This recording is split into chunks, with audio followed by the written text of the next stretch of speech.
মনে না থাকার সমস্যা বা মনোযোগ ফোকাস না থাকার সমস্যাটা একটা বৈশ্বিক সংকটে পরিণত হয়েছে। এটা শুধু আপনার আমার সমস্যা না, সারা পৃথিবীতে এই সমস্যাটা।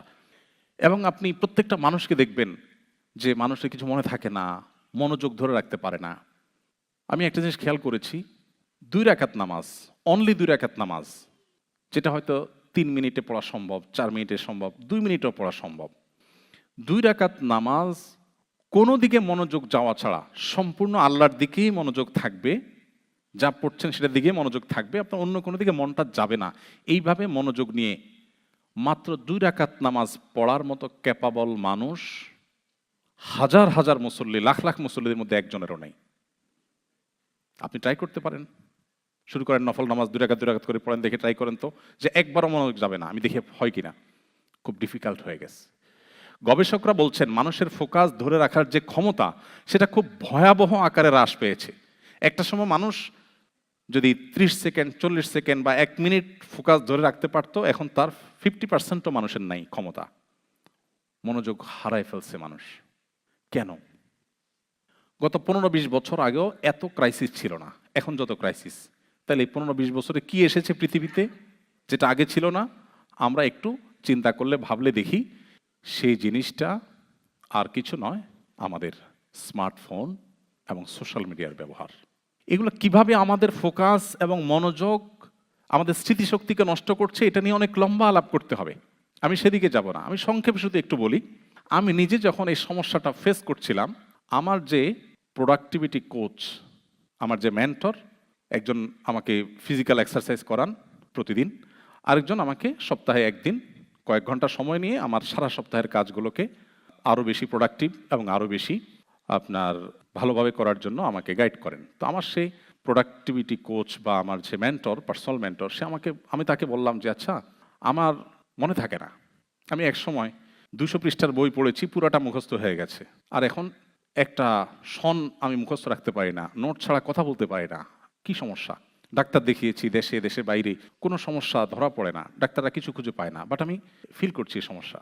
তখন সে আমাকে এক লাইনে বলল যে আপনি সকাল থেকে এই পর্যন্ত ফেসবুকে কতগুলো পোস্ট দেখেছেন? তাই বললাম, তা তো অগণিত, কারণ যেভাবে স্ক্রল করি আমরা, এটা কোনো এন্ডিং নাই তো। কিছু দূর গেলে হয়তো নেট একটু ঘুরবে, তার মানে তুমি ওয়েট করো, আসছে আরো, তাই না? কখনো আপনাকে দিবে না দ্য এন্ড, আসবে। চিন্তা করেন, যে জিনিসটার কোনো এন্ড নাই, আপনি যেভাবে খুঁজছেন মনে হয় যে কি হারায় গেছে, তাই না? অথচ আপনি অর্থহীন জিনিসের পিছনে কি খুঁজছেন? আপনার কেউ জিজ্ঞাসা করে ভাই কি খুঁজছেন, আপনি কোনো জবাব দিতে পারবেন? কোনো জবাব দিতে পারবেন কি খুঁজছেন? আপনি একটু চিন্তা করে দেখুন, আপনাকে কোন গর্তে ঢুকাই দেওয়া হয়েছে, আপনি কোথায় কোন জগতে বাস করছেন, আপনি কি খুঁজছেন নিজে জানেন না, বাট আপনি খুঁজছেন। দেখুন, হাসির ইস্যু না, খুবই সিরিয়াস ইস্যু। আমাদের ঈমান, আমল, এমনকি দুনিয়ার যে আমাদের জীবনের বরকত, সেটাও নষ্ট হয়ে যাচ্ছে। আমাকে তখন সে বলল, সকাল থেকে এই পর্যন্ত আপনি কতগুলো স্ট্যাটাস দেখেছেন? আমি বললাম, না হলেও তো শখানিক হবে, আরও বেশি হবে, কারণ স্ক্রল যখন করি প্রতি সেকেন্ডে তো 2টা-3টা করে চায়। তো আমাকে বললো যে একটা স্ট্যাটাস আপনি আমাকে বলেন আগাগোড়া যেটা আপনি দেখেছেন। আমি বললাম, তা তো বলতে পারবো না। বলছে কমেন্ট কি পরিমাণ দেখেছেন? আমি অগণিত কমেন্ট দেখেছি। বলে যে একটা কমেন্ট বলেন আমাকে আগাগোড়া। তাও বলতে পারবো না। তো আমাকে সে বলল, এর মানে হলো আপনার ব্রেইনকে আপনি ট্রেন করছেন যে তোমাকে মুখস্থ রাখতে হবে না, তুমি ডোপামিনের আশায়, সাময়িক আনন্দ, সাময়িক ব্যথা, একটা গুড নিউজ দেখেছেন, আপনার পছন্দের দল জিতেছে, ওয়াও মাশাআল্লাহ, আপনি খুশি হয়ে গেলেন, ডোপামিন। আবার দেখেছেন গাজায় মানুষগুলো অনাহারে মারা যাচ্ছে, এর মধ্যে আবার হামলা চালিয়েছে অভিশপ্তরা, এটা দেখার পর আপনার কষ্ট হয়েছে, মনটা খারাপ হয়েছে। এই যে সাময়িক আনন্দ আর সাময়িক বেদনা, এটাই আপনার উদ্দেশ্য এই স্ক্রলিংয়ের। এখান থেকে আপনি কোনো জিনিস মুখস্থ করতে চান না, আপনার ব্রেইন অভ্যস্ত হয়ে গেছে যে আমাকে মুখস্থ করতে হবে না। এর ফলশ্রুতিতে আপনার কোনো কিছু মনে থাকে না, মনোযোগ থাকে না, বিকজ আপনার ব্রেইন অভ্যস্ত হয়ে গেছে মনোযোগ না রেখে অসংখ্য জিনিস পড়ার উপরে। আপনি এটা ছেড়ে দেন, সিরিয়াস হন, আপনার জীবনে পরিবর্তন আসবে।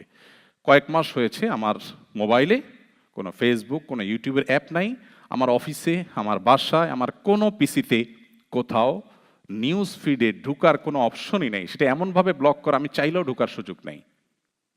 আলহামদুলিল্লাহ, আমি ফিল করছি যে আমি অনেক ভালো আছি। আমরা যারা ইবাদত করতে পারছি না, নামাজে মনোযোগ থাকছে না, আমাদের যাদের ফোকাস নষ্ট হয়ে যাচ্ছে, আমাদের বাচ্চারা ধ্বংস হয়ে যাচ্ছে, আল্লাহর শপথ করে বলি এটার প্রভাব সবচাইতে বেশি। আর অনেক কারণ আছে, এটার প্রভাব সবচেয়ে বেশি। আমার 17 বছর 18 বছরের ছেলে, আলহামদুলিল্লাহ, স্টিল নাও তার কাছে কোনো স্মার্টফোন নাই, এবং এটার ব্যাপারে তার কোনো আগ্রহও নাই। তাকে বললেও হয়তো সে বলবে না আমি কি করব। ফোনই ছিল না, একটা ছোট বাটন ফোন দেওয়া হয়েছে বাইরে টাইরে গেলে পড়ালেখার জন্য কোনো কাজে, তখন যাতে যোগাযোগ করা যায়। এর আগে গত বছর দেড়েক আগে তার কাছে ফোনও ছিল না। আপনি বলবেন ফোন না থাকলে কি হবে, যদি একটা বিপদে পড়ে কি হবে? যখন ফোন ছিল না সেই কালে বিপদে পড়লে কি করতো মানুষ? সব মরে সাফ হয়ে গেছে। এগুলো আমাদেরকে শয়তান যেভাবে বুঝেছে আমরা এভাবে বুঝছি। সো আমাদের মনোযোগ বাড়ানোর জন্য অবশ্যই আমাদেরকে এই জিনিসটার প্রতি খেয়াল রাখতে হবে যে আমরা সোশ্যাল মিডিয়া এবং মোবাইলের নিয়ন্ত্রণ করব। আপনি কি সোশ্যাল মিডিয়াকে ব্যবহার করছেন নাকি সোশ্যাল মিডিয়া আপনাকে ব্যবহার করছে? এটা হলো সবচেয়ে বড় প্রশ্ন। আপনি কি ডাইরেক্ট হয়ে গেছেন নাকি কন্ট্রোল আছে? এটা গুরুত্বপূর্ণ প্রশ্ন। এটা আমাদেরকে শেষ করে দিচ্ছে। অনেক সময় দাওয়াতের কাজের নাম দিয়া ঘন্টাকে ঘন্টা স্ক্রল করছি উদ্দেশ্যহীনভাবে। এটা কখনো একজন মুসলমানের লাইফস্টাইল হতে পারে না, অসম্ভব। আমি জানি এই স্রোতের বিপরীতে আমার কথাগুলো খুব বেশি প্রভাব ফেলবে না, কিন্তু আমি আমার দায়িত্ব পালন করলাম। আল্লাহ যাকে হেদায়েত দিবেন তিনি হয়তো ডিসিশন নেবেন যিনি তার জীবনকে অনেক বেশি প্রোডাক্টিভ করবেন, বরকত দিয়ে পরিপূর্ণ করবেন। আল্লাহ আমাদেরকে তৌফিক দান করুন।